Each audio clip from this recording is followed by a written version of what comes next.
કંઈ પ્રોબ્લેમ હોય તો હાર્દિકભાઈ છે. ઓકે. જય સચિદાન પાયલબેન, તમે મૂકો છો ને? જય સચ્ચિદાનંદ. જય સચિદાન. જય સચિદાનંદ.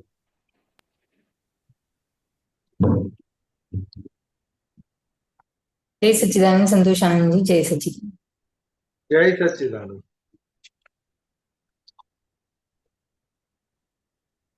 વિચારો કરીને ગાંઠો પડે છે, વિચારે ગુજરીને ગાંઠો છૂટે છે. વિચારો કરીને ગાંઠો પડે છે, વિચારે ગુજરીને ગાંઠો છૂટે છે. ખેતરની વાડમાં થોરિયા કંઈક ઉગે, વર્ષાને ઝાપટે ગાંઠ ઘણી ફૂટે. રૂપક અવસ્થામાં ગ્રંથિઓ ઘણી ગૂઢ, કરામતી પૂતગલે વિચાર ગાંઠ વિસ્ફુટ. ફૂટ્યો વિચાર દેખે મન ચિત્રપટ, ચિત્ત ચિત્ર જોઈ જગે મન વ્યાકુળ. પાંડવ પણ ત્યાં જ છે ને કૌરવ પણ ત્યાં જ છે, શતરંજના અશ્વનું મન કુરુક્ષેત્ર છે. વિચારો કરીને ગાંઠો પડે છે, વિચારીને ગાંઠો છૂટે છે. મન મોક્ષ આંતરે ચિત્ત ભટકતું બહાર, બુદ્ધિ નિર્ણય કરે અહમને આધાર.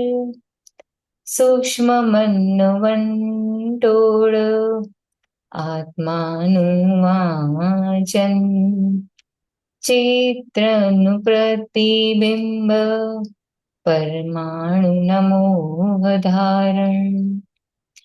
આવી કંઈક ગાંઠો કુદરતી વ્યવસ્થિત, મોહાધક વ્યતિરેકે વિકલ્પીને અસીમિત.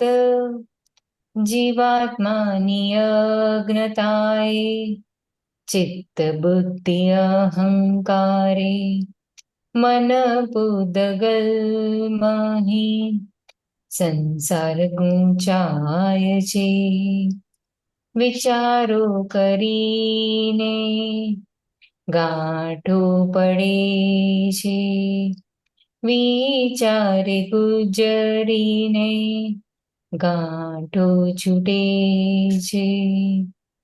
મૂર્ત મૂઢ મનન આકુળ વ્યાકુળ, અમૂર્ત ગૂઢ અમન જ્ઞાનીનું નિરાકુળ.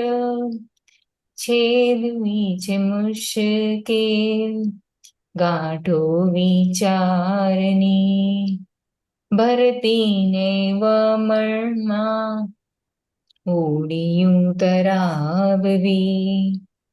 પ્રત્યેક અવસ્થા કુદરતી ગ્રંથ તંત, અનાસક્ત આત્મજ્ઞાની ગાંઠ ન છેદે છે દ્વંદ.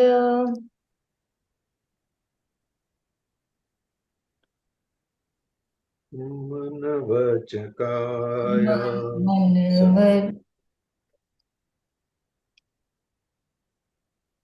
મન વચન કાયા સર્વસ્વ અર્પણ, શુદ્ધ આત્મનિષ્ઠનું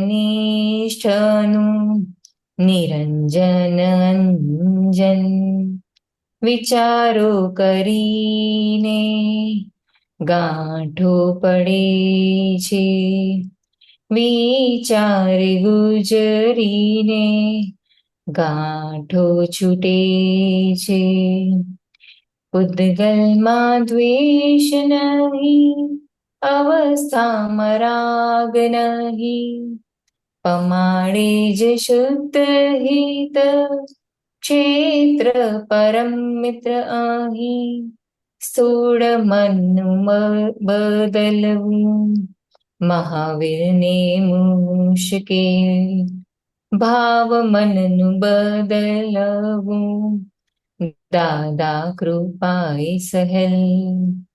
અમારી ક્ષણે ક્ષણ યજ્ઞની આહુતિ, મન વશ ભભૂત વીણા અતિ ઇન્દ્રિય અનુભૂતિ. દાદાનું જ્ઞાન દાન, ગાંડીવનું રામબાણ, છેદે અભય ગ્રંથ શુદ્ધાત્માની ગ્રંથ. વિચારો કરીને ગાંઠો પડે છે, વિચારે ગુજરીને ગાંઠો છૂટે છે. જય સચ્ચિદાનંદ.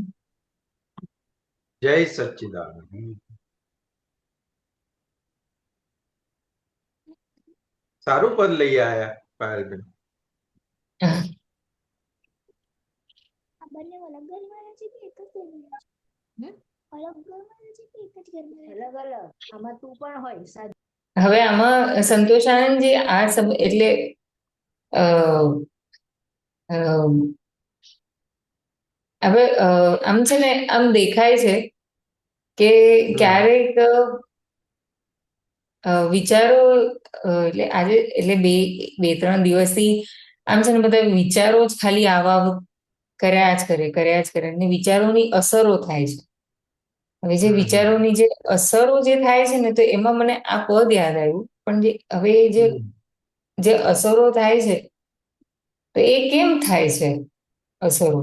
એટલે ઘણી વખત પોતાને આમ વાત કરું કે પાયેલા વિચારો જે આવે છે, તો કેમ એ અસરો થાય છે, એનું એ જવાબ મળતો જ નથી. જે અસરનો ભાગ જે છે એ અસરો ખબર જ નથી પડતી.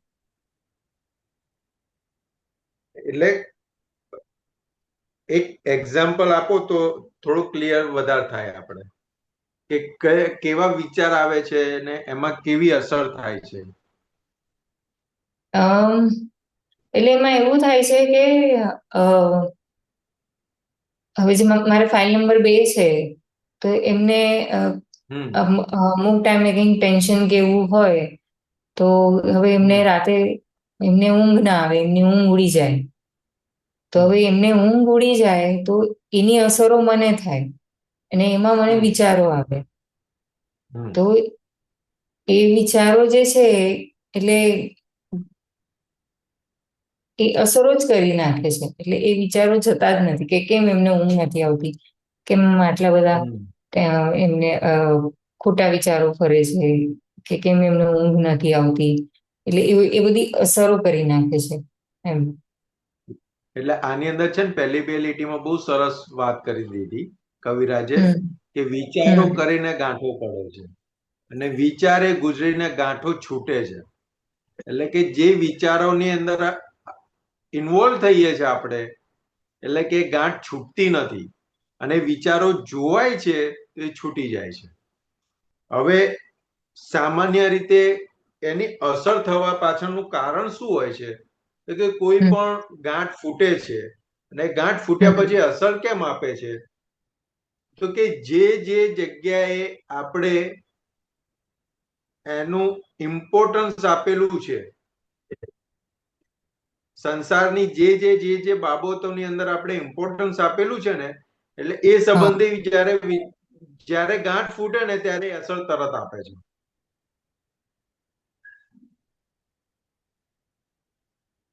એટલે સામાન્ય રીતે દાખલો લઈએ તો કે ઘરની ઘરની અંદર ઘરની અંદર હમ હમ પૈસા પડ્યા છે કે દાગીના પડ્યા હા છે, હમ દાગીના પડ્યા છે, બરાબર છે. હવે બરાબર છે. તમારે ઇમરજન્સીમાં બહાર જવાનું થયું, કોઈ સ્કોપ જ હમ નથી તમારી જોડે કે એને કોકને મૂકવાનું કે લોકરમાં મૂકવાનું, કોઈ સ્કોપ છે નહીં તમારી જોડે. ઇમરજન્સીમાં તમારે નીકળવાનું થયું, હા તમે લોક માર્યું, આ કર્યું, બધું કર્યું, ચોકસાઈ રાખી, બધું કર્યું, પણ તમે બહાર નીકળો ને એટલે તમારું ચિત્ત ત્યાં આગળ રહ્યા રાખે, પેલું ગાંઠ ફૂટે. હા હા લોક તો બરાબર માર્યું તું ને, હા અંદર બધું ચેક કર્યું તું ને, બરાબર. રહી નથી જતું ને, હા એ ફૂટ્યા રાખે, હમ એ ફૂટ્યા રાખે. હમ એ જ્યાં સુધી તમે જે જગ્યાએ જવાનું હતું એ કામ પૂરું કરીને ઘરે પાછા ના આવો ને જ્યાં સુધી એને જોઈ ના લો ને ત્યાં સુધી એ હમ ચાલ્યા રાખે ને એની અસરો આપ્યા રાખે. હમ તો કે કેમ એવું છે?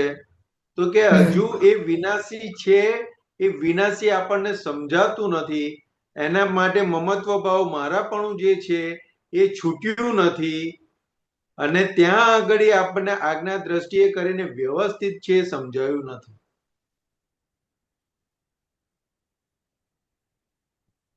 હમ એટલે કે આ લિંકની અંદર જ્યારે એની મનની જોડે ડીલિંગ થશે ને ત્યારે અસરોથી પહેલા અસરોથી મુક્ત થાય, અને અસરોથી મુક્ત થાય એટલે પછી એની જોડે ડીલિંગ કરી શકે. પણ એ અસરો શેની માટે છે? તો કે વસ્તુ માટેનું જે મારાપણું છે, એની માટેની ચોંટ છે, એની માટેનું જે આકર્ષણ છે એ એટલું બધું ભારે છે તો કે એ આખું ફરી વળે છે. એટલે દાદાએ શું કીધું? જ્યાં જ્યાં વિનાશી વસ્તુની અંદર સુખનું આરોપણ છે ત્યાં ત્યાં બધી અસરો આવશે. કારણ કે અનંત અવતારથી એની અંદર આપણે અનંત અવતાર એની અંદર કાઢેલા છે. એટલે જ્યાં વિનાશી વિનાશી તો વિનાશી, પણ એ સુખ જતું દેખાશે ને એટલે તરફડી જશે, અસરોમાં આવી જશે. એટલે દાદા ભગવાને આખો એમનો જીવનનો એક્ઝામ્પલ આપીને આપણને ખુલ્લો દેખાડ્યો કે કોન્ટ્રાક્ટરનો ધંધો કરતા હતા, લાખો રૂપિયા કમાતા હતા, સારામાં સારા મકાનમાં રહી શકે એવા હતા, છતાં 10x10 ની રૂમ ભાડાની રૂમમાં રહ્યા આખી લાઈફ.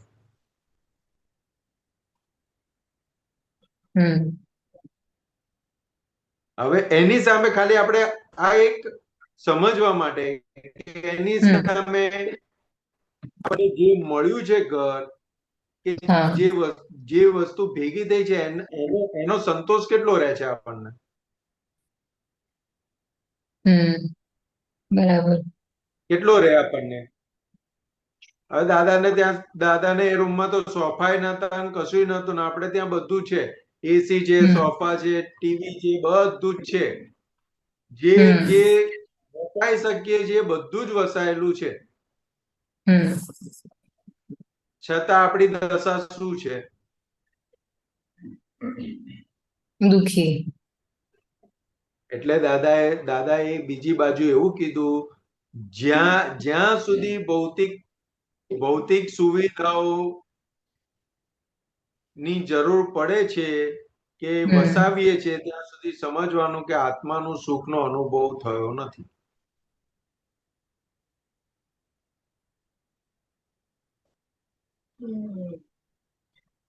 આત્માનો સુખનો અનુભવ હોય તો બીજી બધી વસ્તુઓની જરૂર પડે નહીં. હમ આપણને બધી વસ્તુની જરૂર પડે છે, ને એ મન એને જ બતાય કરે, આ જતું રહેશે, આ જતું રહેશે, આ જતું રહેશે, અને એની હમ અસરો છે. દાદા કે જઈને દાદાએ છેક કેટલે સુધીનો દાખલો ગણીને કાઢ્યો કે હમ કશું નહીં હતું કે આ શરીર તો છે ને. હમ પછી શું કે છે કે તો કે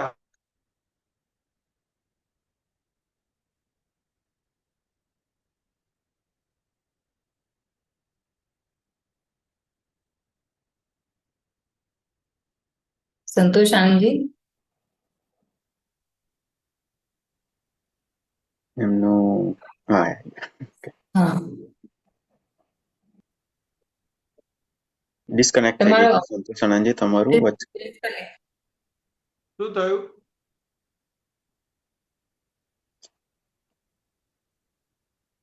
તમારો આવે છે અવાજ અવાજ? વચ્ચે હવે આવે છે, વચ્ચે ડિસ્કનેક્ટ થઈ ગયું હતું.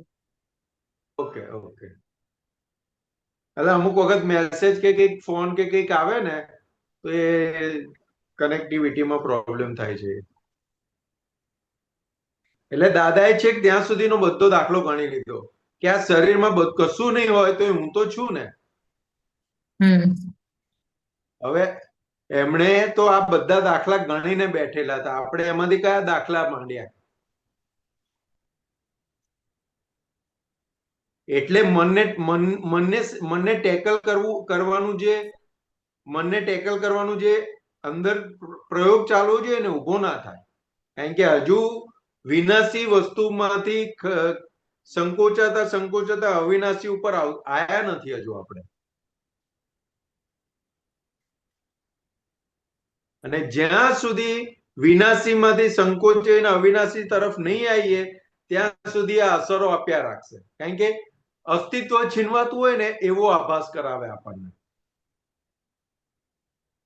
આપણે લૂંટાઈ જતા હોઈએ ને એવો મન આભાસ કરાવડાવે આપણને અંદર.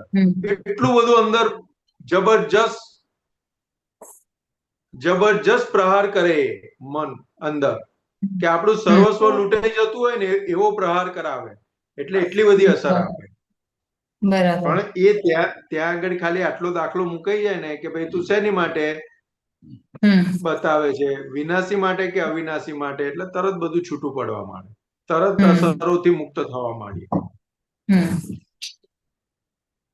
પણ દાદા શું કે આ હું શુદ્ધાત્મા છું, એટલે કે બાય રિલેટિવ વ્યૂ પોઈન્ટ થી સંતોષ છું, બાય રિયલ વ્યૂ પોઈન્ટ થી શુદ્ધાત્મા છું, જગત નિયંતા વ્યવસ્થિત શક્તિ, ફાઇલોનો સંભાવે નિકાલ અને શુદ્ધાત્માના ચોપડે રકમ જમા કરવી.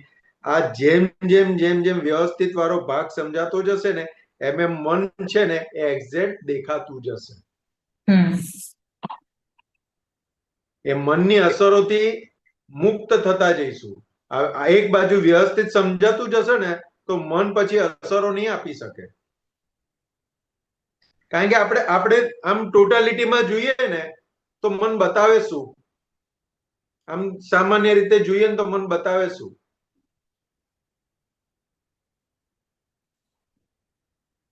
એ ઓબ્ઝર્વ કર્યું આપણે કોઈ દિવસ? શું બતાવે છે મન? મન વધારે નેગેટિવિટી જ બતાવે છે. નેગેટિવિટી ને પોઝિટિવિટી તો આજની માન્યતા જ આપણી. જ્યારે મન તૈયાર કર્યું હતું ત્યારે એ પોઝિટિવ લાગતું હતું. એટલે દાદા શું કે છે કે નેગેટિવ કે પોઝિટિવ એ બે માન્યતા છે. તો કે જ્યારે મન બનાવ્યું હતું ત્યારે એ આપણને પોઝિટિવ લાગતું હતું, આજે આપણને નેગેટિવ લાગે છે. તો કે સામાન્ય રીતે આપણે આખા દિવસનું આપણે એક એનાલિસિસ કરીએ ને તો ઉઠતાની સાથે મન શું બતાવે? દૂધ વાળો આવ્યો હશે કે નહીં આવ્યો હોય? બધા એટલે આખા દિવસના વિચારો જ આ થશે કે નહીં. ખ્યાલ આવે? ઉઠતાની સાથે એ બતાવે છે. હવે એ બતાવે છે એનો સ્વભાવ છે બતાવવાનો. એને બતાવ્યું કે દૂધ વાળો આવ્યો છે કે નહીં, દૂધ આપી ગયો હશે કે નહીં આપી ગયો હોય, તો હવે આપણે એની સામે શું કરવાનું છે? દૂધ વાળો તો આપી ગયો હશે, એનું કામ કરી જ નાખશે, પણ આપણે થાય છે શું? થાય છે એમાં એવું કે ઊંચા નીચા થઈ જઈએ છે કે આવ્યો હશે, નહીં આવ્યો હોય, આમ થશે નહીં થાય, એ બધું. એટલે એલું કહીએ ને કે આમ ખાલી અંદર ફૂટ્યું શું કે દૂધ વાળો દૂધ આપી ગયો હશે કે નહીં, આટલો વિચાર ફૂટ્યો. પછી એની અસરો ચાલુ થઈ કે આ નહીં આપી ગયો હોય તો એમને જવાનું છે, આ કરવાનું હતું, તે કરવાનું હતું, એટલે એક્સેસ બધું થવા માંડે. હમ હવે ત્યાં ખાલી ખાલી આજ્ઞા દ્રષ્ટિની સમજણ મૂકે કે ભાઈ આપણે જઈને જોવાનો ભાગ છે કે મૂકી ગયો છે કે નથી મૂકી ગયો દૂર. હમ મૂકી ગયો હોય તોય વ્યવસ્થિત છે, નથી મૂકી ગયો તોય વ્યવસ્થિત છે. હમ આ ઇન્ટરનલ સમજવાની વાત છે આખી. બરાબર. ખ્યાલ આવ્યો? એટલે આવી રીતે વાસણવાળી આવશે કે નહીં આવે, કચરાવાળી હમ આવશે કે નહીં આવે, હમ પેલાને બિલ ચૂકવવાનું છે તો આજે ઘરે આવશે તો પૈસા લાવશે કે નહીં લાવે, મને આપશે કે નહીં આપે ચૂકવવાના. હમ કે આમ જોવા જઈએ તો કે નાની નાની બાબતોમાં એંગેજ છે. હમ હવે એનું આપણે એનાલિસિસ કરીએ તો કે એનો કોઈ મતલબ જ નથી. હમ એ સામાન્ય સામાન્ય સામાન્ય સમજણથી ઉડી જાય એવું છે, પણ એને એટલું બધું આપણે મજબૂત કરી રાખેલું છે કે એની અસરો આપ્યા રાખે છે. હમ હવે જો ઘરની ખાલી આટલી નાની નાની બાબતમાં મન આપણને અસરો આપી જતું હોય તો બહારની દુનિયામાં જે કામ કરતા હોય અને લોકોની જોડે જે વ્યવહારની અંદર આવતા હોય, નોકરી ધંધા કે એની અંદર, તો એ લોકોને એ જગ્યાએ કેટલું મન બતાવતું હોય. આ ઘરનું છે જોબનું બતાવે, એવી રીતના ધંધાનું બતાવે, બધી જગ્યાએ જ્યાં જે કાર્યક્ષેત્રમાં પ્રવેશે એક કાર્યક્ષેત્ર માટેનું બધું મન બતાવ્યા. પણ દાદા શું કે છે કે જો વ્યવસ્થિત ની ગેડ પડવા માંડશે ને તો મન તમને જોવાની મજા આવશે. મન તમને અસરો નહીં આપે અને મન જે ફૂટે છે ને એ જોવાની એક જ્ઞેય તરીકે જોવાની મજા આવશે. ઓહો, જો પેલા ભાઈ આયા ને તરત મન ફૂટે કે જો હા લેણિયા આવ્યો છે, હવે હમણાં સારી ડાઈ વાત કરીને પૈસાની વાત કરશે અને આરો દર વખત ઉધાર લઈ જાય છે પણ આપી નહીં જતો. એટલે આ મન ફૂટે પછી બુદ્ધિ કામ કરે એ બધું આમ સિક્વન્સમાં જ્ઞેય તરીકે દેખાશે. પણ પાછું ફરી દાદા શું કે છે કે જ્યાં સુધી અવિનાશીની કિંમત નહીં થાય ત્યાં સુધી એ અસરો આપ્યા રાખશે. જેવી અવિનાશીની કિંમત શરૂ થશે ને એટલે એની અસરોથી ઓટોમેટિક મુક્ત થવા માંડીશું. કારણ કે પછી વિનાશી વસ્તુ બધી ગૌણ થઈ જશે આપણી માટે. મેન અવિનાશી રહેશે અને વિનાશી ગૌણ થઈ જશે. અત્યારે શું છે તો કે વિનાશી મેન છે અને અવિનાશી ગૌણ છે. એટલે ખાલી આટલું ટન વાગશે ને એટલે બધું બદલાઈ જશે. પછી આ જ મન અસરો નહીં આપે ને જ્ઞેય તરીકે ઝળકશે. એટલે આગળ એક લીટીમાં આવે ને કૌરવો પણ અંદર છે ને પાંડવો પણ અંદર છે અને કુરુક્ષેત્ર અંદર જ છે. એટલે જ્યાં સુધી પોતાનું નક્કીપણું નથી કે મારે અવિનાશી બાજુ જવું છે કે વિનાશી બાજુ, એ આપણને એ અંદર કુરુક્ષેત્રની અંદર એ ચાલ્યા રાખે છે. હવે એક સ્પષ્ટતા થઈ જાય કે મારે જવું છે મોક્ષે, એટલે મારી માટે આત્માની કિંમત છે અને આત્મા સિવાય બીજા કશાની કિંમત નથી. એ મારી જોડે હશે કે નહીં હોય એની કોઈ કિંમત નથી મારે. એટલે એની માટેની જે મારાપણાની જે ચિકાસ છે ને એ બધી નીકળી જશે. બરાબર. એટલે દાદા શું કે આ મારું શરીર છે કેવું પડે કે ના કેવું પડે, આ મારું ઘર છે કેવું પડે કે ના કેવું પડે, આ મારી ગાડી છે કેવું પડે કે ના કેવું પડે. તમે નીચે પાર્કિંગ કર્યું હોય ને કોઈ પૂછે કે આ ગાડી કોની, તમે કહો કે ના કહો મારી છે ગાડી,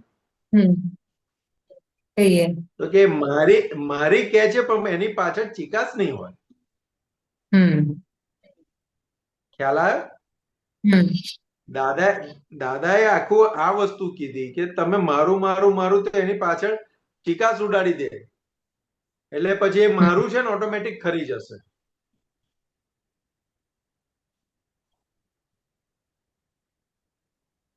એટલે ચિકાસ બહુ કામ કરી રહી છે અને એ અસરો આપે છે આપણને. એટલે કોઈ પણ નાનું નાનું પણ કંઈ પણ થશે ને એટલે અંદર આખું કુરુક્ષેત્ર ઊભું થઈ જશે. એટલે કે તમે આત્મા પક્ષે છો તો તમારી જીત છે અને પૂતગલ પક્ષે છો તો તમારી હાર છે. બરાબર. અને એક સામાન્ય રીતે જોઈએ તો કે કૃષ્ણ ભગવાન હતા તે દરેક સંજોગોમાં દરેક જગ્યાએ પાંડવોને રસ્તો બતાવ્યો છે. આખું યુદ્ધ પૂરું થયું ત્યાં સુધી જોડે ને જોડે રહ્યા છે અને દરેક મુશ્કેલીની અંદર એમને રસ્તો બતાવ્યો છે. એ એવી રીતે આપણે આપણી અંદરની કુરુક્ષેત્રની ભૂમિકા સમજીએ તો કે પ્રજ્ઞા શક્તિ આપણને દરેક અવસ્થામાં દરેકે એની અંદર આપણને આત્મા પક્ષે લઈ જવા માટે ચેતવે છે. હવે પાંડવોએ તમે જુઓ યુદ્ધ શરૂ થયું ને પૂરું થયું ત્યાં સુધી આ કૃષ્ણ ભગવાનને ફોલો કર્યું છે.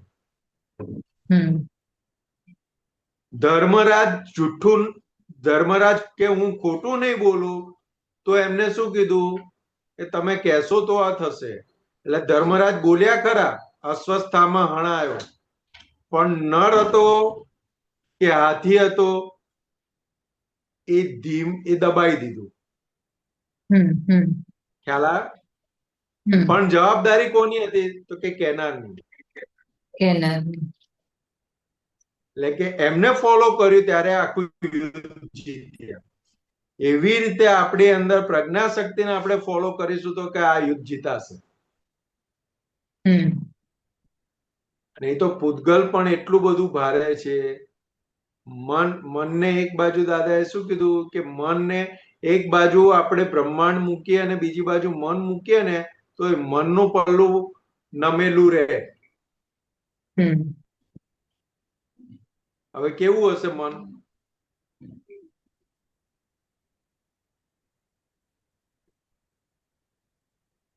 એટલું બધું એટલે દાદાએ જ્ઞાન આપીને શું કીધું કે હવે જ્ઞેય થઈ ગયું આપણી માટે. એટલે જેટલું જ્ઞેય સ્વરૂપે દેખાશે એટલી અસરોથી મુક્ત રહેવાશે. બરાબર. બહુ જ સમજવાનું છે. એટલે એની સામે આપણને વ્યવસ્થિત શક્તિનો પ્રયોગ થતો રહેશે ને વ્યવસ્થિત શક્તિ સમજાતી જશે આપણને. મન બતાવે કે હું બહાર જઈ અને પડી જઈશ તો કે ભાઈ તારી વાત સાંભળી મેં, અત્યારે વરસાદની સિઝન છે તું ભય બતાવે છે કે બહાર લપસનું હશે પડી જશે, તારી વાત સાંભળી મેં, પણ બહાર નહીં જાઓ તો તમારે જે વસ્તુ લેવા જવી છે કે કઈ લાવવું છે તો લઈ શકાશે? તો કે ના. તો કે એ પ્રયોગ માંડવો પડશે કે નહીં કે ભાઈ તું વ્યવસ્થિતમાં જોતો ખરા પડાય છે કે નથી પડાતું? તું જોતો ખરા, અહીંયાથી અહીંયા શું કઈ બૂમ કરે છે તું? એટલે એ સમજાશે કે તું તો ખાલી બૂમો પાડતો હતો, આ જો હું જઈને આવ્યો લઈ આવ્યો વસ્તુ, મને કશું ના થયું, વસ્તુ મળીએ ગઈ ને આવી ગઈ. વ્યવસ્થિત સમજાશે. વ્યવસ્થિત ની બહાર કશું થતું નથી. અને છેલ્લે દાદા ભગવાને નિશંક કરવા માટે દાદાએ શું કીધું કે આ જગતની અંદર કોઈ એવો પાક્યો નથી કે તમારો વાળ પણ વાંકો કરી શકે સિવાય કે તમારી ભૂલ. એટલે આ દાખલો પણ અંદર ચાલે ને, હવે તારી ભૂલ હશે તો તું ગમે તે ખૂણો મૂકો ને તો તને ટક્કર મારી જવાનું છે. તું ઘરમાં આવીશ ને તોય પડી જઈશ. તો ભાઈ શું કામ ભાઈ જવાનું છે? તારું જે કામ છે પૂરું કર ને. જે ફાઇલ ઉભી છે ફાઇલનો નિકાલ કર ને. બેસી શું કામ રહ્યો છે? ખ્યાલ આવે? એટલે એક બાજુ મન બોલે છે ખરું, એને આપણે જોઈએ છીએ, અને સામે પુરુષાર્થ શું છે તો કે આજ્ઞા દ્રષ્ટિનો. તો કે તું વ્યવસ્થિતમાં જોતો ખરા શું બને છે? તું ઊભો થઈશ નહીં, જઈશ નહીં, તો તને ખબર કેવી રીતના પડશે કે મારું વ્યવસ્થિતમાં શું હતું? એટલે વ્યવસ્થિતની આજ્ઞા સમજાવતા દાદા ભગવાને કીધું કે પાણીનો ગ્લાસ હાથમાંથી છૂટ્યો અને જમીન ઉપર પડ્યો નથી ત્યાં સુધી બધો પ્રયત્ન રાખ, ખૂટે નહીં એનો.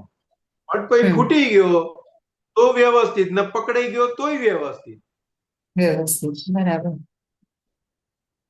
એટલે કે મન બૂમ પાડે કે આમ થશે, તો કે ભાઈ તું જોતો ખરા તારા વ્યવસ્થિતમાં શું છે? તું બહાર નીકળીશ જ નહીં તો તને વ્યવસ્થિત સમજાશે કેવી રીતના? અને તારા વ્યવસ્થિતમાં પડવાનું હશે ઘરમાં, તો ઘરની અંદર તું પડી જઈશ બહાર ગયા કરતા. હવે આટલું મોટું પ્લેન પડી ગયું, કોઈને ખબર હતી? અને ટિકિટો લેનારા મરવા માટે ટિકિટ લીધેલી હતી? તો કે ના. તો હવે આપણે ક્યાંય જવાનું તો મન બતાવે કે ના બતાવે? એર ઇન્ડિયામાં તો નહીં જ જવાનું, બીજી બધી ફ્લાઇટમાં જઈશું પણ એર ઇન્ડિયામાં નહીં જઈએ. ટિકિટ બુક કરતા વખત બતાવે કે ના બતાવે? તો કે ભાઈ એ તો એનું વ્યવસ્થિત એ લોકોનું હતું, તમારું વ્યવસ્થિત હોય ખરું ના હોય. બરાબર છે. છતાં મન બતાવે, બીજી એરલાઇન્સ ની અંદર ટિકિટ બુક કરાવો, તો એનાથી કે એવું નથી કે તમારું વ્યવસ્થિત બદલાઈ જવાનું છે. બરાબર. પણ એટલે આ મન કેવી રીતે આપણને ભય પમાડે છે એ જોવાનું છે. અને મનનો જે ભય છે એ જે ભય પમાડે છે ને એની જે અસરો થાય છે એ વ્યવસ્થિતની આજ્ઞાએ કરીને ઉઠશે. આખા દિવસમાં નાની નાની આપણને નિર્ભય બનાયા, અભયદાન આપ્યું, નિર્ભય બનાયા દાદા ભગવાને. પણ આ મન એવું છે તો કે નાની નાની બાબતમાં શંકા કરાવશે, ભય પમાડશે, શંકા કરાવશે, ભય પમાડ, તો કે આપણે જ્ઞેય તરીકે જોવાનું છે કે પડવાની બીક બતાવે છે, કોક લૂંટી જશે એની બીક બતાવે છે, કોક ચોરી જશે એની બીક બતાવે છે, મરી જવાની બીક બતાવે છે. કેવી બતાવે છે જોવાની આપણે. આવું પાયલબેન આવું ભરીને લઈને આવ્યા છો, તમે આવું ભરીને લઈને આવ્યા છો, આવું લઈને આવ્યા છો. એ જ્ઞેય તરીકે જાણવાનું આપણે. અને બહુ અંદર એ કરે તો દાદાએ કેટલા બધા રસ્તા આપ્યા કે મનને કહી દેવાનું ગો ટુ દાદા, દાદા જોડે જા, મારી જોડે ના આવીશ. કેટલા બધા પ્રયોગો આપ્યા દાદાએ. પછી એવું હોય તો એમ કહેવાનું કે ભાઈ અત્યારે મારી જોડે ટાઈમ નથી, સાંજે 5 વાગે કે 6 વાગે હું ફ્રી છું, અડધો કલાક ત્યારે આવજે, ત્યારે હું તને સાંભળીશ. અત્યારે તું જા, મને કામ કરવા દે. કેટલા બધા રસ્તા બતાયા ડાયવર્ઝનના, ટેકલ કરવાના. પછી દાદાએ ત્યાં સુધી વાત કરી કે એક ક્ષેત્ર છોડી દે. એક ક્ષેત્ર છોડીને ક્ષેત્ર બદલી કાઢે એટલે બદલાઈ જશે પાછું બધું.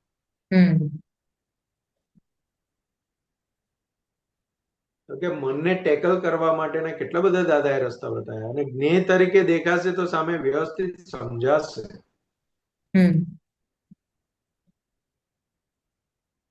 વ્યવસ્થિત શક્તિ જેમ જેમ સમજાશે ને એમ મન આખું અંતઃકરણ જ્ઞેય સ્વરૂપે બહુ સુંદર રીતે દેખાશે અને એની અસરોથી બહુ સારી રીતે મુક્ત થઈ જવાશે. એક પણ વસ્તુ અસર નહીં આપે અને એ જ્ઞેય તરીકે દેખાશે. બુદ્ધિબેન આવું બતાવે છે. આગળ પાછું એકમાં આવ્યું ને,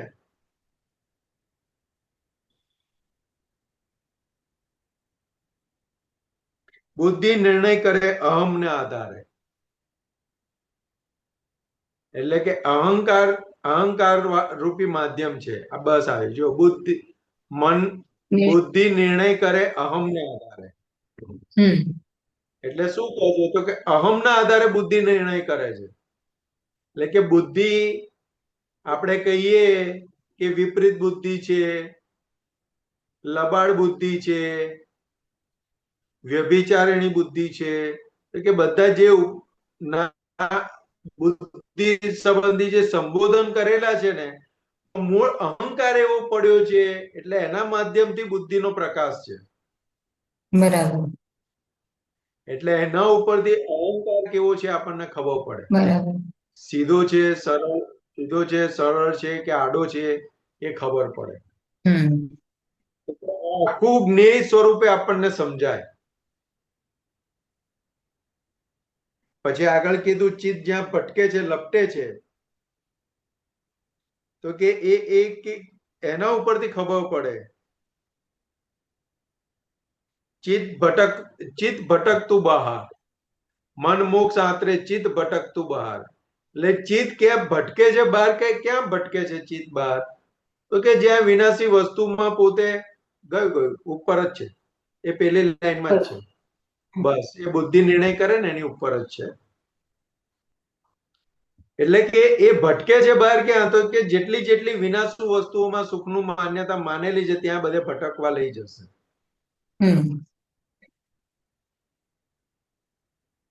એટલે કે આખું જે અંતસ્કરણ વાળો ભાગ જે છે એ આખો જ્ઞેય તરીકે આપણને દેખાશે. અને ખાસ કરીને જ્યારે મનમાં જે ફૂટે છે તો ત્યાં વ્યવસ્થિત શક્તિ આપણને બહુ સારી રીતે સમજાશે. કારણ કે પહેલોનો સંભાવે નિકાલનો પુરુષાર્થનો ભાગ એ અંતસ્કરણના લેવલે છે. એ જેવું ફાઇલ નંબર 1 ને કન્વિન્સ થયું, ફાઇલ નંબર 1 એટલે કહ્યું તો કે અંતસ્કરણ વાળો ભાગ. હવે ત્યાં મન અને બુદ્ધિ જો કન્વિન્સ થઈ ગઈ તો પછી બહારનો ભાગ ઓટોમેટિક કન્વિન્સ થઈ જશે. બરાબર કોઈ પણ જગ્યાએ અટકેલા ક્યાં છે? તો કે આ મન અને બુદ્ધિના ભાગથી અટકેલા છે. એટલે એ મન અને બુદ્ધિ, એમાં મન ટેકલ થઈ ગયું એટલે બુદ્ધિ એ પ્રમાણે કામ કરે, ચિત્ત એ પ્રમાણે કામ કરે. એટલે મનને ટેકલ કરતા આવડી ગયું તો કામ થઈ ગયું. એટલે જ બધા સંપ્રદાય ગણો કે જે ગણો, ધર્મો ગણો કે જે ગણો, એ બધા મનની પાછળ પડેલા છે, મનને વશ કરવા પાછળ પડેલા છે. પણ દાદા કે મન એવી રીતના વશ થાય ને, મન તો સમજણ કરીને વશ થાય. અને એ સમજણે કરીને વશ થવા માટે વ્યવસ્થિત શક્તિની આજ્ઞા આપી છે આપણને. એ વ્યવસ્થિત શક્તિની આજ્ઞા કરીને વશ થઈ શકે. કારણ કે વ્યવસ્થિત શક્તિની આજ્ઞા સિવાય મનને સમજાવવું અઘરું છે. એ આજ્ઞાએ કરીને, એ આજ્ઞા દ્રષ્ટિએ કરીને મનને ટેકલ થાય, મન સમજાય, મનને સમજણ આપી શકાય અને એ નિર્જળતું જાય. કે બહુ જબરજસ્ત પદ છે. એટલે છેલ્લે પાછું છેલ્લી લીટીમાં શું કીધું? છેદે અભય ગ્રંથ શુદ્ધાત્મા નિર્ગ્રંથ. દાદાનું જ્ઞાનદાન, ગાંડીવનું રામબાણ. એટલે આ જ્ઞાનદાન છે એ રામબાણ આપી દીધું છે આપણને. ગાંડીવ એટલે અર્જુનનું ગાંડીવ અને રામ ભગવાનનું બાણ, રામબાણ, કે બે ભેગું થઈ ગયું છે. એટલે કે હવે આ દાદાનું જ્ઞાન ઉકેલ લાઈ આવશે. આ પદ તો બહુ લાંબુ ચાલે એવું છે, બધું બહુ આપી દીધું છે ખજાનો અંતસ્કરણ ને એની ઉપર. એટલે આગળ પાછું શું કે સ્થૂળ મનનું બદલવું મહાવીરને મુશ્કેલ, ભાવ મનનું બદલવું દાદા કૃપાએ સહેલ. એટલે કે આપણે સામાન્ય રીતે બધા સ્થૂળ મનને બદલવાનો પ્રયત્ન કરે છે, પણ દાદા કે સ્થૂળ મન બદલાય જ નહીં. એ મહાવીર ભગવાન ના બદલી શકે તો કે આપણે તો કઈ ખેતની મૂળી કહેવાઈએ. કે પણ ભાવ મનનું બદલવું દાદા કૃપાએ મુશ્કેલ, પણ છતાં કે સ્થૂળ મન છે તો કે સ્થૂળ મનને નિર્જરાવું કેવી રીતે? તો કે આજ્ઞાએ કરીને નિર્જરાવું. એ આજ્ઞા દ્રષ્ટિથી એ સ્થૂળ મન નિર્જરી જશે, ને સ્વરૂપે રહીને. અને બીજું કીધું ભાવ મનનું બદલવું દાદા કૃપાએ સહેલ. એટલે કે આજ્ઞા દ્રષ્ટિ જે મળી છે ને એ પ્રમાણેનું આગળનું આખું અંતસ્કરણ તૈયાર થઈ રહ્યું છે. એટલે 9 કલમો, સત્સાધન, હમ ચરણ વિધિ, 5 આજ્ઞા, તો આગળનું આખું અંતસ્કરણ આખું એવી રીતના ડેવલપ થશે. અને એ મોક્ષ માટે આપણને સહાયરૂપ થશે. આખું હમ એવી રીતે આખું તૈયાર થશે, મોક્ષાર્થી બરાબર તૈયાર થશે. એટલે દાદા શું બરાબર કે એક અવતારી જે કીધું ને, તો કે આવી રીતને કીધું કે હવે આજ્ઞા દ્રષ્ટિ જે જેમ જેમ જેમ વપરાતી જશે, એ જેમ જેમ સમજણ ફિટ થશે ને વપરાતી જશે, એમ એમ કે આગળનું જે આપણું જે બંધાઈ રહ્યું છે એ મોક્ષાર્થી બંધાઈ રહ્યું છે, કે મહાવિદ્ય ક્ષેત્ર ને ત્યાંથી સીધું સિદ્ધ ગતિ. એટલે આગળ શું કીધું, અમારી ક્ષણે ક્ષણ યજ્ઞની આહુતિ ક્ષણે ક્ષણ, એટલે કે આ તો યજ્ઞ છે એક મોટો. હવે હમ યજ્ઞની અંદર આહુતિ ક્ષણે ક્ષણની એટલે શું, તો કે આ પડેલી અંદરની આડાઈઓ, નબળાઈઓ, વીકનેસો, બીજાને ભૂલવાળા જોવા, એ બધું છે. અમારી ક્ષણે ક્ષણ યજ્ઞની આહુતિ, કે આ બધી આહુતિઓ અમે અંદર નાખી અને જગત કલ્યાણનો ભેખ માંડ્યો છે.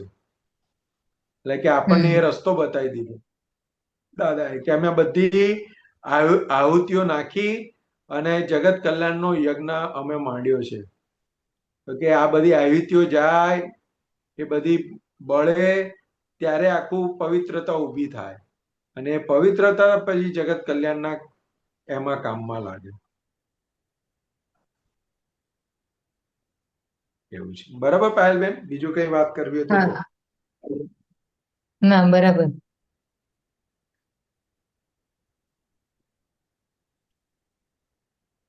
એટલે વ્યવસ્થિત ની આજ્ઞા બહુ સરસ સમજમાં આવશે. આજ્ઞે મન ને તરીકે દેખાશે, અને હમ વ્યવસ્થિત ની આજ્ઞા બહુ સરસ રીતે સમજાશે. કારણ કે મન બરાબર છે ને ભયવાળી અસરો, શંકાવાળી અસરો ઊભી કરે. બરાબર હવે હમ આપણને નિશંક અને અભય બનાયા, હમ એટલે ત્યાં આગળ કેવી રીતના નિશંક છે, કેવી રીતના આપણે અભય છે, એ આપણને અનુભવ થશે. બરાબર ખ્યાલ આવે? મન કહેશે કે હમણાં પડી જઈશું, લે ક્યાં પડ્યા, એટલે ત્યાં આપણને ખબર પડશે કે ખબર એ પડી તો બધું બતાવે રાખશે, એ બતાવે એવું હમ થવાનું નથી કશું, હમ પણ એ ખાલી બતાવે છે. બરાબર પાણી આવે એટલે પાણીમાં દરિયામાંથી નદીમાંથી બોટમાં જતા હોય તો મન બતાવે કે ઉલરીને પડી જઈશું તો શું થશે. એટલે જેવું જેવું ભેગું થાય ને એ પ્રમાણેનું બતાવે.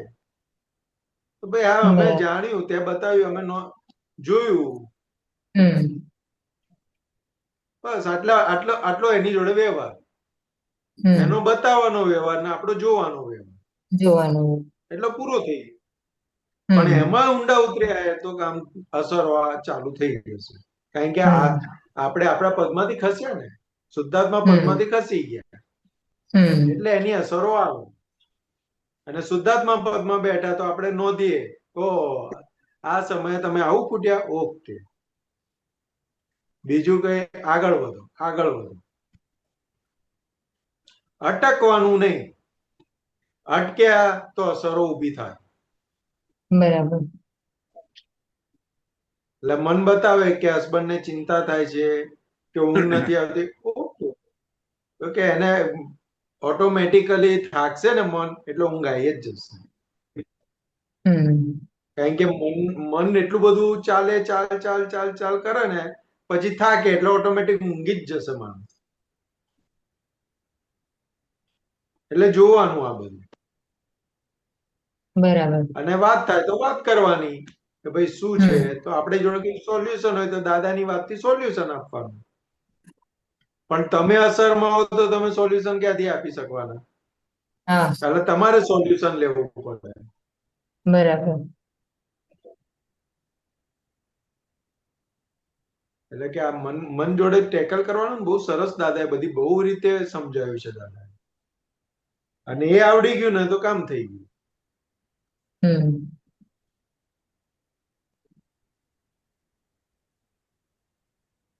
બરાબર પાયલબેન? હા જય સચ્ચિદાનંદ.